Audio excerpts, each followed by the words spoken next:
Bannayuganda mbaniriza eno gye bayita Operation Nkoyo Kunkonkona. Eno gye bayita Operation Nkoyo Kunkonkona ku bukadde 7 sibula landlord wo. Tulina estate gy'olaba mu screen mu kaseera kano ye estate ya Mpambire mu Mpigi Town Council. Okuva mu Mpigi Town okutuuka ettaka lino weeriri otambulirawo eddakiika 5. Okuva ku kkubo okutuuka ku estate weeri okuva ku Collins otambulirawo eddakiika 1. Okuva ku kkubo okutuuka ku weeriri estate eno weeri wabigere okujjako ng'oli wakyejo nnyo w'ogambira nti nfune ka bodaboda kantuuseewo naye nga it's a walkable distance okuva ku kkubo. Tuli mu Mpigi Town Council, estate nnungi nga bw'ogiraba, amakubo mateeketeeke bulungi, amasannyalaze kinnyana mpindi. We wantu wogamba nti ntaddewo amaka gange ngenda kutuulawo neme kufiirayo ng'ali mu kyalo nedda eri mu Town Council mwennyini. Kilomita ziri 2 okuva mu Mpigi Town. Abaagala okuzimba rentals walungi wateeketeeke bulungi abantu weebali nti we wantu omuntu wava okukola mu Mpigi najja n'asulawo n'addayo n'akola.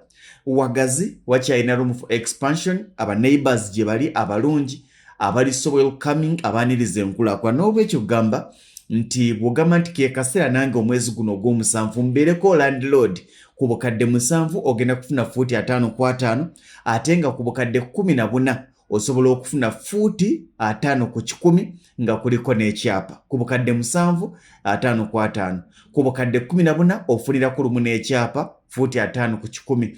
Waliwo agamba nti seeteeseteese bulungi osobola okutandika gw'obukadde 7 okutandika n'obukadde 5 kabalansa k'obukadde 2 n'okusasula mpola mpola ate nga gwe obukadde 14 osobola okutandika at least n'obukadde 10 kabalansa akasigadde n'okasasula mpola mpola. Ekyenjawulo kye tuyina nti bw'osasula ku poloti otandikirawo okukozesa ettaka lyo kakubere kuyiwa material.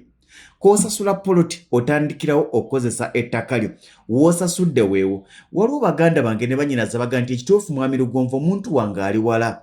Abagamba Mwami Lugonvu omuntu wange taliiwo naye ate sanjagadde mukisa guno gw'ompiteko.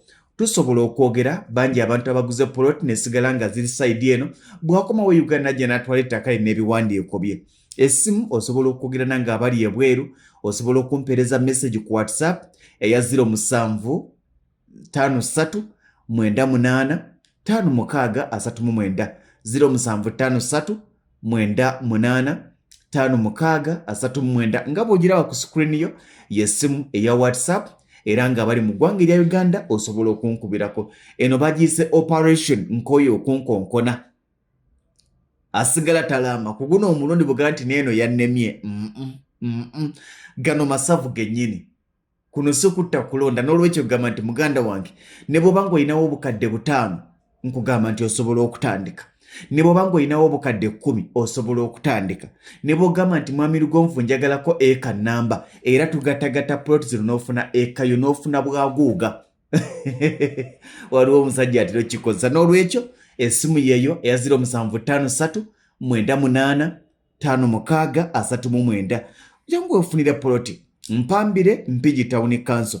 Okuva ku kkubo okutuuka ettaka weriri otambuzaawo bigere, okuva ku Collins otambuzaawo bigere, okuva mu Mpigi Town okutuukawo dakiika 5 zokka zikumala okuvuga okuba ng'otuuse. N'olwekyo tukwaniriza mu nkulaakulana empya. Mu estate zaffe tukuwa ekkubo lya fuuti 20. Mu estate yaffe tukuwa ekkubo lya fuuti 20. Twava ku bino ebyasimanya bw'oba ozimba lekayo fuuti 10 ez'ekkubo nedda. Poloti yo nga bwe tugikuguzizza ne bw'osiba ekikomera kuva ku jjinja paka ku jjinja. Ekkubo lyo teeketeeke lya fuuti 20. Buli w'oyita buli luvannyuma lwa poloti 2 wabaawo ekkubo. Buli luvannyuma lwa poloti 2 wabaawo ekkubo. Olw'ensonga tuli mu Town Council batwetaaga ne bw'aba ng'aliwo obuzibu ambulance etuuka ku mulyango, ne bw'aba ng'aliwo obuzibu fire brigade etuuka ku mulyango. Ekitundu kikula nga bw'olengera amayumba abatuuze bajja dda. N'olwekyo tugamba nti muganda wange guno gwe mukisa gwe tuyina. Mbadde ne estates ez'enjawulo naye ndi so happy kwene estate kubanga eri mu kitundu ekikula ate nga kikulira ku misinde emiyitirivu ng'abatuuze gye bali wateeketeeke, amakubo mateeketeeke, amasannyalaze weegali mu kitundu. N'olwekyo tukwaniriza mu nkulaakulana empya nga tugamba nti fuuka landlord owone obupangisa.